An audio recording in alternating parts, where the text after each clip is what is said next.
de lo que es la escala de Child-Pugh, en la cual se gradúa el, el- el- la, el nivel de alteración de la función hepática, y eso se relaciona con lo que es la eh, mortalidad.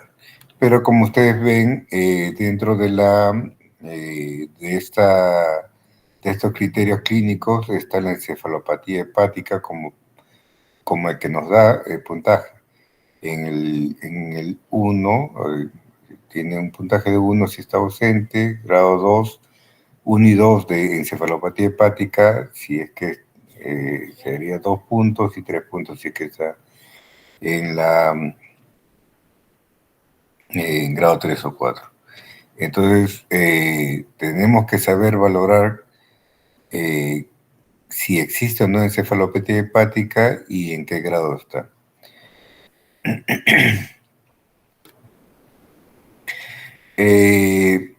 La encefalopatía por el shunt portosistémico, en el cual pues se bypassea la función hepática y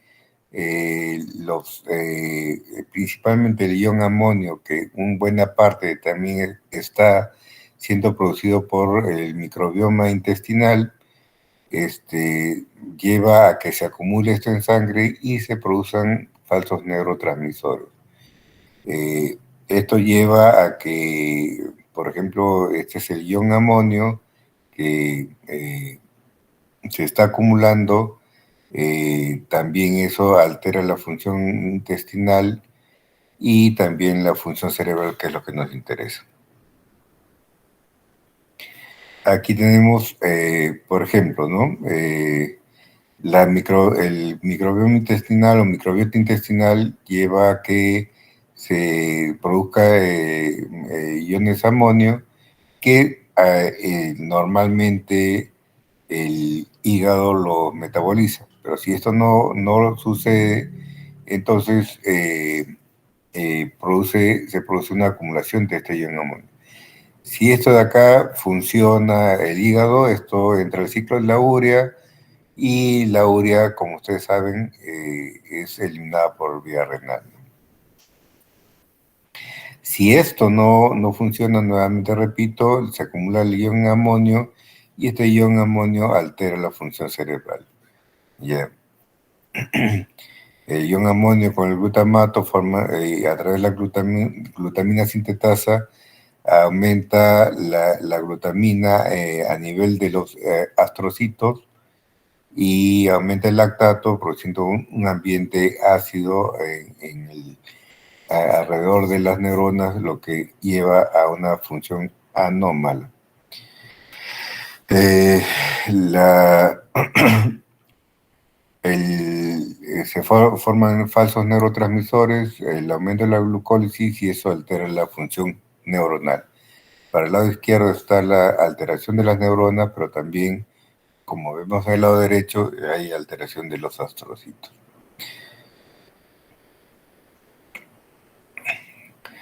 El paciente hepático, usualmente, o con insuficiencia hepática, tiene factores descompensantes que le llevan a que se produzca una encefalopatía.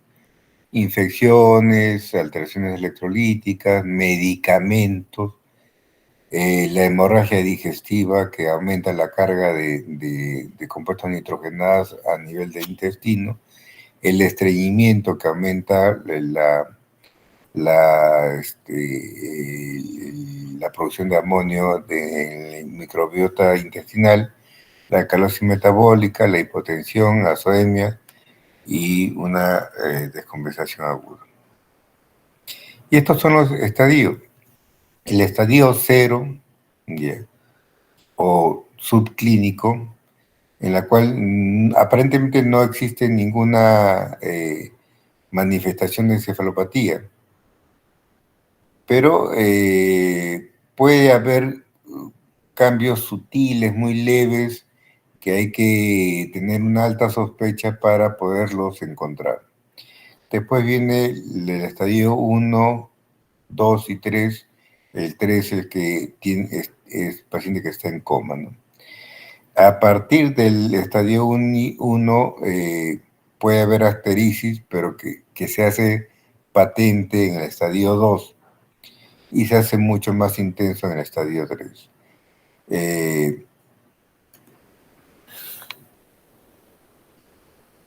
Los precipitantes, pues, el incremento en la ingesta o la absorción de proteínas, acá está equivocado, y la hemorragia en este caso intestinal que lo había mencionado, drogas o medicamentos, estado catabólico, por ejemplo, el paciente que no se alimenta adecuadamente o que está con una enfermedad que le lleva a un hipercatabolismo como son las infecciones, la cirugía que también le lleva a un estado catabólico y la deshidratación. Una de las características que no son exclusivas de la encefalopatía hepática son cambios en el electroencefalograma que se vuelve lento y aparecen esto que se denomina las...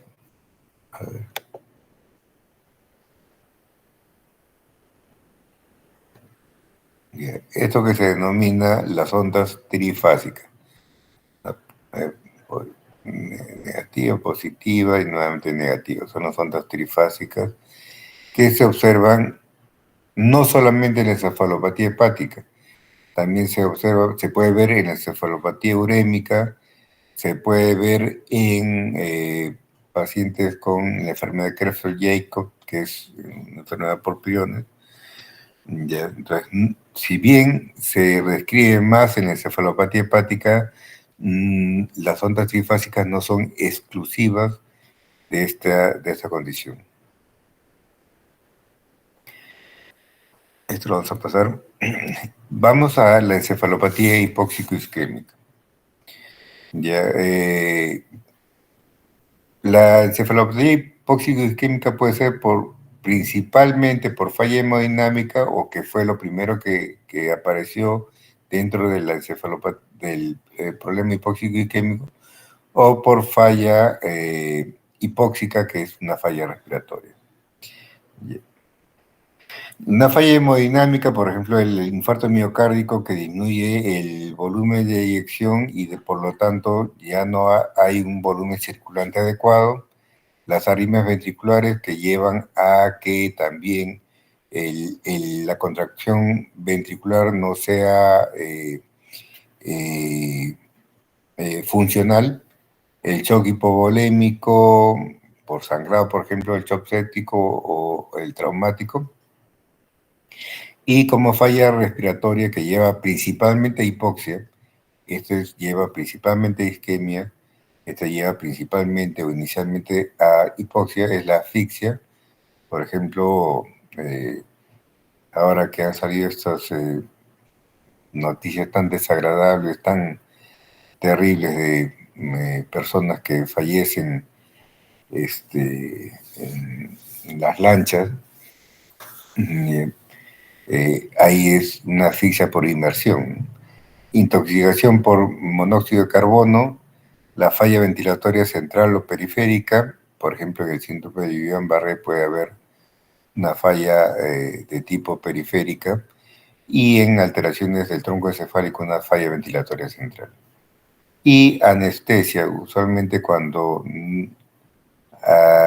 no se tiene unos parámetros o no se revisan bien los parámetros de anestesia en la cual el paciente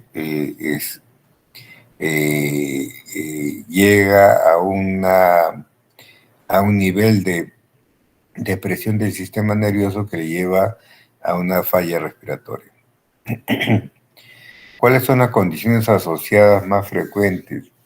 La sepsis, hemorragias, principalmente, por ejemplo, las hemorragias uterinas, que la vemos, hace poco salió la noticia, la semana pasada creo, que hubieron 4 muertes maternas y 2 de ellas creo que fueron por hemorragia uterina masiva, ¿no? En este caso de hemorragias, viene a ser un shock hipovolémico por sangrado y el factor principal es de tipo isquémico antes que hipóxico, ¿no? La inestabilidad autonómica que se ve en algunos pacientes que tienen problemas de, a nivel de, el sistema nervioso vegetativo, como en la diabetes, reacciones de hipersensibilidad, esas alergias medicamentosas que llevan a un shock anafiláctico, y el otro que era lo que cuando yo llegué como neurólogo acá al hospital regional, era lo que veía con cierta frecuencia, ¿no? El periodo perioperatorio. Más que todo sucedía a nivel de cuando estaban en sala y de repente la sangre, normalmente pues en sala se ve, están haciendo cirugía, obviamente se ve sangre, ya por los cortes que se tienen que hacer, y la sangre eh, cambia de color cuando el paciente entra en hipoxia, ¿no? Se vuelve más oscura, entonces ahí se dan cuenta de que el paciente está en falla con una hipóxica o hemodinámica, ¿no? Entonces, antiguamente, estoy hablando pues de hace más de 24 años, había ciertos problemas de poder monitorizar adecuadamente los parámetros adecuados para evitar estos problemas. Ahora que ya se tiene mejores aparatos, mejor tecnología, esto ya sucede en una forma muy rara ya. Antes sí era más frecuente. Si la afección o si el mecanismo fisiopatológico era por isquemia, principalmente a nivel cortical había lesión en parieto occipital y la frontal alta. Más bien, si la lesión era principalmente por hipoxia, el cerebelo y el hipocampo eran los que producían, se afectaban más. Eh, por lo tanto, yo puedo deducir de las lesiones o del cuadro clínico del paciente, si es que sobrevive, ya, qué fue primero, si fue isquemia o fue hipoxia, ¿no? Por ejemplo, el paciente que tiene una encefalopatía hipoxia-isquémica, que fue primero la hipoxia o predominantemente la hipoxia, tengo problemas de comportamiento de la memoria y ataxia.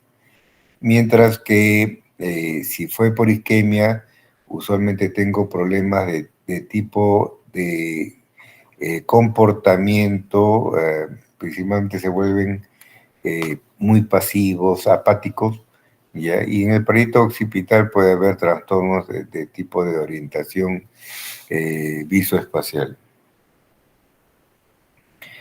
Algo importante que vamos a ver que se produce en esa región parieto occipital viene a ser las zonas límites de los vasos cerebrales. Vamos a suponer en la cara interna del cerebro se encuentra la cerebral anterior y acá en la cara externa está la cerebral media. Y en la cara inferior, la cerebral posterior. Normalmente existen unas anastomosis entre las ramas terminales de estas arterias, pero estas anastomosis no son funcionantes. Si bien son anatómicas, no son funcionantes. Entonces, si existe una falla hemodinámica, entonces las zonas que se afectan más son las zonas terminales de estas arterias, donde se encuentran esas anastomosis no funcionantes, y son las zonas más que se afectan más. Ya. En este caso, vamos a poner aquí, es la parieto occipital, ¿no? No parietal. Y esta distribución de la isquemia nos da un cuadro clínico característico que puede ser el síndrome o el hombre en tonel, que ustedes creo que lo van a revisar, por curiosidad por lo menos. La hipoxia isquemia prolongada ya pues no solamente son las zonas que les he mencionado, sino de que vemos desde el punto de vista ya eh, histológico, son las láminas 3, 5 y 6 de la corteza cerebral, y principalmente la profundidad de los surcos y cisuras son las que más se afectan, a diferencia de la corteza que está en la superficie. El hipocampo que habíamos mencionado, los ganglios basales y el cerebelo, ¿no?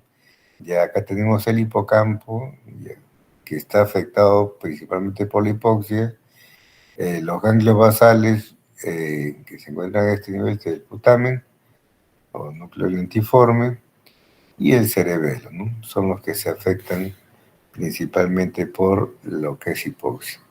La isquemia es más que todo cortical.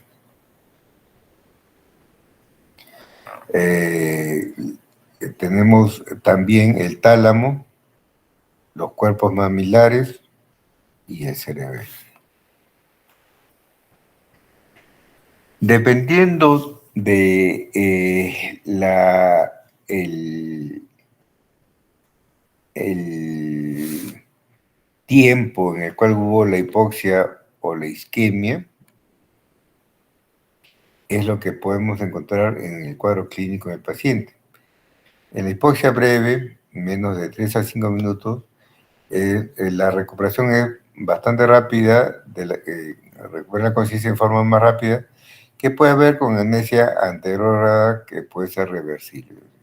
No se acuerdan lo que pasó, pero sí se acuerdan de antes, por ejemplo, de la operación, si fue en ese momento, ¿no?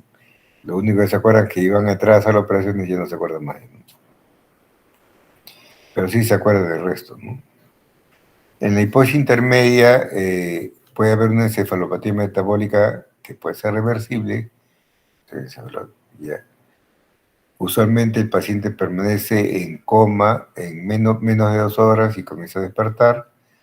Y la recuperación es con confusión y amnesia de horas a días. Así que el paciente no recuerda prácticamente nada, pero después va a recuperar. Puede haber una recuperación completa o deja déficit de la memoria y del aprendizaje. Y la hipoxia prolongada ya es un problema serio. Permanece en coma por más de 12 horas y puede evolucionar a 3. Recuperación con secuelas, usualmente secuelas severas, importantes. El estado vegetativo, que usualmente deriva hacia la muerte del paciente, que es la tercera forma de evolucionar de la hipoxia prolongada.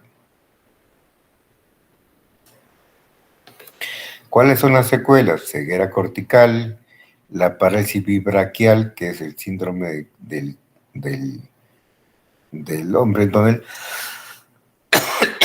o cuadriplejía, mioclonías difusas, convulsiones, la ataxia cerebelosa, síndrome de hombre rígido acinético y el síndrome distónico. Hubo unos estudios de un investigador americano, Levy, me acuerdo que se llamaba, del cual tomó esto de acá. Se dedicó básicamente a estudiar la encefalopatía hipoxia-isquémica. Buena parte de lo que se sabe es por sus estudios que los han seguido otros investigadores. Acá hace, por ejemplo, el pronóstico de recuperación, y él lo pone al tercer día. ¿Ya? Es arriesgado, demasiado arriesgado, y podría decirse eh, que podría tener problemas legales a alguien que quiera hacer un pronóstico antes del tercer día de evolución del paciente. Bien. Yo recuerdo que cuando sucedían estos problemas que les mencionaba hace tiempo atrás, llamaba el anestesiólogo, el cirujano, que venga pronto el neurólogo para que le vea al paciente. Y lo primero que te preguntaban, habiendo salido de hacer operaciones y lo pasaban a cuidados intensivos, que había pasado pues 2 horas, vamos a ponerlo así, y me preguntaban, ¿y se va a recuperar? Nadie en su sano juicio puede decir sí o no a las 2 horas de haber ocurrido una encefalopatía hipoxicémica. Al tercer día, recién, según los estudios que les he mencionado, se puede hacer un acercamiento pronóstico. Entonces, respuesta motora al tercer día retira al estímulo o una mejor respuesta, como quien dice, estamos viendo el lago, no hay retiro y no peor pronóstico. Si hay retiro, vamos a evaluar otro ítem. Hay movimientos oculares espontáneos y si son orientados o no. Bien. Si hay movimientos oculares, tiene un mejor pronóstico. No quiere decir que va a recuperarse totalmente, nada, todavía no se puede decir nada a esas alturas. Pero sí, si no hay movimiento ocular, el pronóstico es menor. Bien. Y después salió lo del pronóstico a la primera semana de haber pasado el episodio de encefalopatía hipoxicémica. La apertura ocular tercer día, movimientos oculares espontáneos y respuesta motora obedece a comandos. Si es sí, vamos mejor, a cada una de ellas va mejorando su pronóstico, si es no, el pronóstico se hace más sombrío. Creo que con esto terminamos, que son las enfermedades carenciales. La deficiencia de vitamina B12 nos puede llevar a lo que se conoce como la degeneración medular subaguda combinada, en la cual se alteran se afectan las vías o los cordones posteriores, es decir, las vías de Golgi y de Burdach, y los cordones laterales, principalmente la vía piramidal. Entonces, esto nos da un cuadro característico en el cual hay una lesión bilateral de las vías piramidales y hay una lesión bilateral también de los cordones posteriores. Otra de las manifestaciones del déficit de vitamina B12 es la polineuropatía axonal, alteraciones neuropsiquiátricas y la neuropatía óptica. Acá tenemos lo que es, no sé si se puede ver bien, pero aquí tenemos una zona hiperintensa en resonancia a nivel cervical que viene a ser parte de esa degeneración que se nota más a nivel de los cordones posteriores. Pero es cordones posteriores y las vías piramidales, que aquí están esquematizadas. El déficit de tiamina nos da el síndrome de Wernicke-Korsakoff. Hace poco hemos tenido una paciente con este problema. Bien. Se ven pacientes alcohólicos, en vomitadores, en la emesis gravídica, y eso es lo que había pasado con esta pacientita. Era una paciente que venía de Los Ríos, la cual fue tratada en su posta con probablemente dextrosa, pero esta paciente estaba que vomitaba porque estaba embarazada y tenía una emesis gravídica. Entonces le dieron dextrosa y al darle dextrosa con déficit de tiamina porque no se alimentaba bien, aparte de que ya tenía una desnutrición que la cargaba crónicamente, pero esa desnutrición se marcó más por el vómito persistente y no comía, por la emesis gravídica. Entonces, al darle dextrosa y no haber tiamina, no se activa la vía metabólica porque, para utilizar la dextrosa, y en la cual la tiamina es un cofactor. Eh, Como acá pueden leer, se precipita por la administración de glucosa porque esto hace de que trate de utilizar esa vía metabólica en la cual el cofactor no está presente. Y eso produce una alteración a nivel neuronal y muerte neuronal en zonas específicas en el paciente. Son algunas de las condiciones que llevan a un déficit de tiamina. Y el cuadro clínico está dado por anorexías oculares, principalmente un nistagmo que es horizontal y vertical. Puede haber una parálisis del sexto par asimétrica y también puede haber una parálisis de la mirada conjugada. Ataxia, cuando pueden caminar, hay una ataxia, trastorno del sensorio y amnesia con confabulación. ¿Qué significa esto? El paciente no se acuerda de sucesos y lo llena con, entre comillas, mentiras, ¿no? Eh, ¿Qué has hecho ayer? No se acuerda y te dice, no, sí, yo he ido a pasear con unos amigos, de ahí nos fuimos a la discoteca, qué sé yo. Cosa que nunca había sucedido, pero él llena sus vacíos de memoria con, entre comillas, inventos.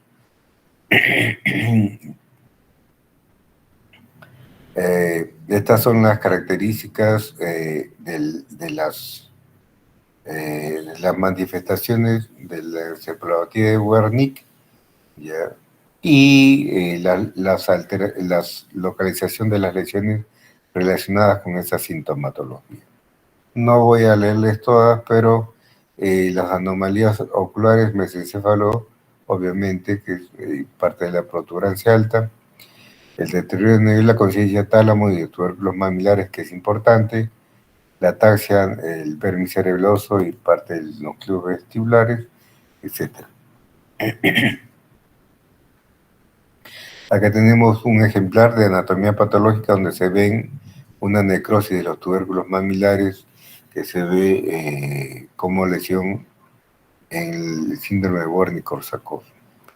Y acá en resonancia las lesiones talámicas, ya periventriculares, y las lesiones a nivel de los tubérculos mamilares. Por último, creo la mielinolisis pontina, en la cual recibe otro nombre, que es el, el, la lesión por cambios osmolares bruscos, ¿no? Que vienen a ser lesiones a nivel del puente, como ven acá, ya por eso se llama mielinolisis pontina. Pero también se puede ver en otras zonas, como es el cuerpo calloso y otras zonas más.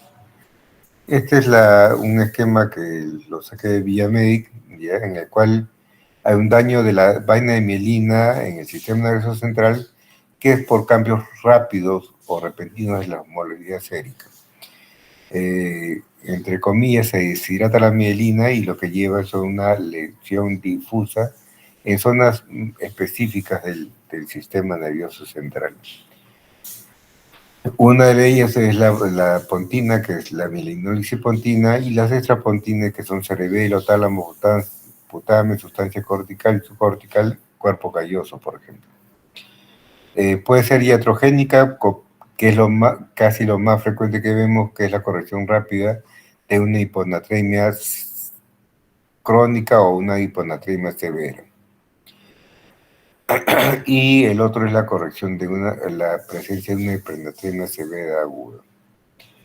Usualmente sucede, el cuadro clínico aparece en forma tardía, días después de haber sucedido el problema osmolar, y obviamente de acuerdo a la zona que ha sido afectada es que se van a ver las manifestaciones clínicas.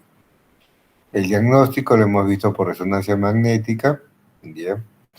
El tratamiento es de soporte y el pronóstico es variable, y aquí lo principal es prevenir la iatrogenia, ¿no?